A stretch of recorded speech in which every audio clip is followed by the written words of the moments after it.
Vice നോക്കുകയാണെന്നുണ്ടെങ്കിൽ ഇതിന് കൂടുതൽ പെർസെന്റേജിന്റെ ഫാൾ നിഫ്റ്റി മുൻപും തന്നിട്ടുണ്ടായിരുന്നു. ഇന്ത്യൻ മാർക്കറ്റിൽ ഒരു വൺ ഡേ ഇത്രയും ഒരു വലിയ പോയിന്റ്സ് ക്രാഷ് ഫസ്റ്റ് ടൈം അല്ലാതെ പെർസെന്റേജ് വൈസ് നോക്കുകയാണെന്നുണ്ടെങ്കിൽ മുൻപും ഇതുപോലെ ക്രാഷസ് നടന്നിട്ടുണ്ട്. സോ നമുക്കറിയാം, നമുക്ക് ഈ ഡാറ്റാസ് നോക്കുകയാണെന്നുണ്ടെങ്കിൽ കാണാം 12th March 2020 കോവിഡ് പാൻഡമിക്കിന്റെ റീസൺ കൊണ്ട് 8% ആണ് വൺ ഡേ ഫാൾ ആയിട്ടുണ്ടായിരുന്നത് മാർക്കറ്റ്. അതുപോലെ തന്നെ so Nifty 21th January 2008 global financial ക്രൈസിസിന്റെ ആ ടൈമിൽ 8.7% ഫാൾ ആയിട്ടുണ്ടായിരുന്നു. Then 17th May 2004 U P ഇലക്ഷന്റെ അടിസ്ഥാനത്തിൽ 12.24% ഫാൾ ആയിട്ടുണ്ടായിരുന്നു.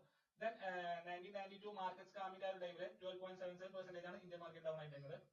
Then 23rd March 2020 Covid pandemic 12.98% ആണ് നിഫ്റ്റി ആ ഒരു വൺ ഡേ ഫാൾ ആയിട്ടുണ്ടായിരുന്നത്. സോ പെർസെന്റേജ് വൈസ് നോക്കുകയാണെന്നുണ്ടെങ്കിൽ ഇന്നുണ്ടായതിനേക്കാൾ വലിയ മൂവ്മെന്റ്സ് അല്ലെങ്കിൽ വലിയ ഫാള് മുൻപ് നടന്നിട്ടുണ്ട്. ബട്ട് മാർച്ച് 2020 ശേഷം, അതായത് കോവിഡ് പാൻഡമിക്കിന് 12.98% മാർച്ച് 2020 മാർച്ചിന് ശേഷം